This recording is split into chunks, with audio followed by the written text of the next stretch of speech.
Welcome to The Explainer. We hear things all day, every day, but have you ever stopped to think about what sound actually is?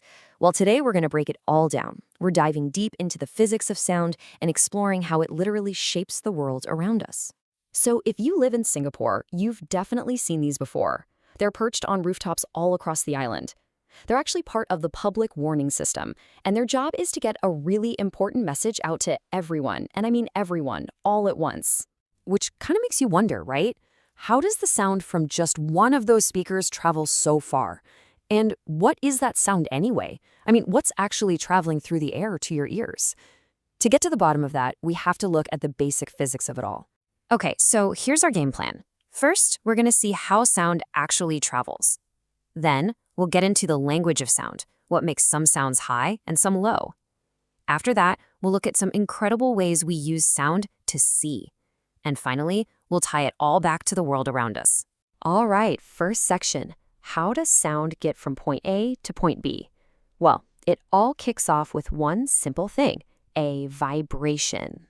Okay, so the key concept here, and this is a big one for physics, is that sound is a longitudinal wave. Now that might sound a bit technical, but all it really means is that sound needs stuff, a medium, to travel through. It can't just travel through empty space. Think of it like a line of dominoes. The first one falls and knocks into the next, which knocks into the next, and so on. The energy moves forward, and the dominoes themselves just wobble back and forth. That's exactly what sound does to particles in the air. And this is what it looks like in action. You've got the speaker on the left, right? As it pushes out, it literally squishes the air particles together. Those bunched up areas are called compressions. Then, when the speaker pulls back, it leaves a gap, stretching the particles apart. And those stretched out areas, we call them rarefactions. So a sound wave is really just this repeating pattern of squishing and stretching the air. Compression, rarefaction, moving away from the source. So if sound needs particles to squish and stretch, what happens if there are no particles? Exactly, no sound. This is a huge deal. It means sound can't travel in the vacuum of space. So all those massive, fiery explosions you see in sci-fi movies, in reality, complete silence. Pretty wild, huh? Okay, so we've got the how of sound travel down. Now let's get into the what. What makes different sounds, well, different? It's time to learn the language of sound, and it really just comes down to two things: pitch and loudness. Yeah, it's that simple. Any sound you can possibly imagine, from the quietest whisper to the loudest jet engine, is defined by these two properties. Loudness, that's all about something called amplitude, and pitch, how high or low a note is, that's all about frequency. So let's break that down. What are amplitude and frequency? Well, think of amplitude as the power or the size of the wave. A really big vibration, a big push on the air particles, means a big amplitude and a loud sound. Frequency is about speed. It's how many of those compressions pass a single point every second. The faster they come, the higher the frequency, and the higher the pitch of the sound you hear. So how can we actually see something that's invisible? Well, with this awesome device called an oscilloscope. It basically takes a sound and draws a picture of it. That wavy line you see, that is the sound. The height of the wave shows you the amplitude, so a taller wave means a louder sound.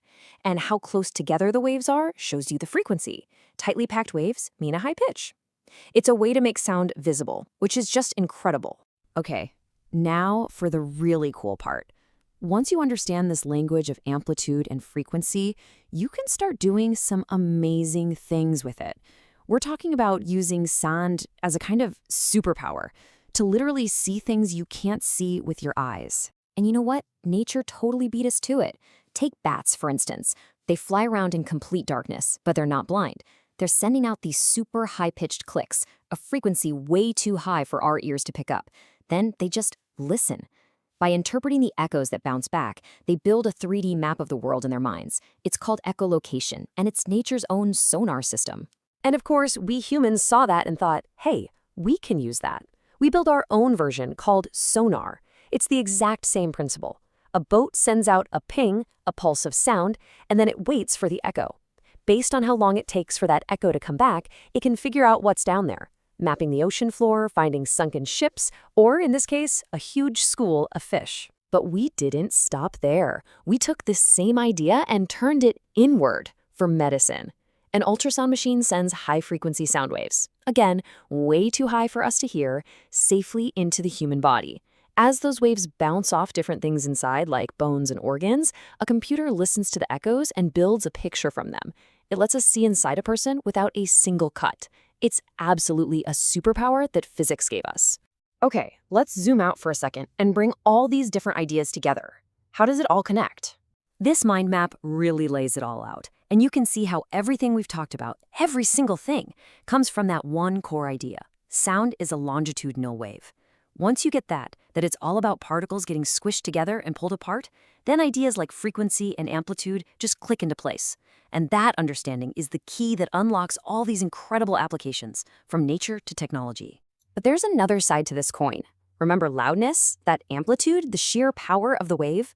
Well, when that gets too big, sound stops being a useful tool and can actually become a problem. We measure loudness in decibels, and as you can see here, there's a huge difference between a library and, say, an ambulance siren. When the decibels get too high, we call it noise pollution. So that's what I want to leave you with. We've seen that sound is an incredible tool, but it can also be a real problem. Now that you understand the fundamental physics, how a wave travels, how it bounces, what makes it loud, how could you use that knowledge? How would you start to design a solution to make our world a quieter place? The physics gives you the blueprint. Now, what will you build?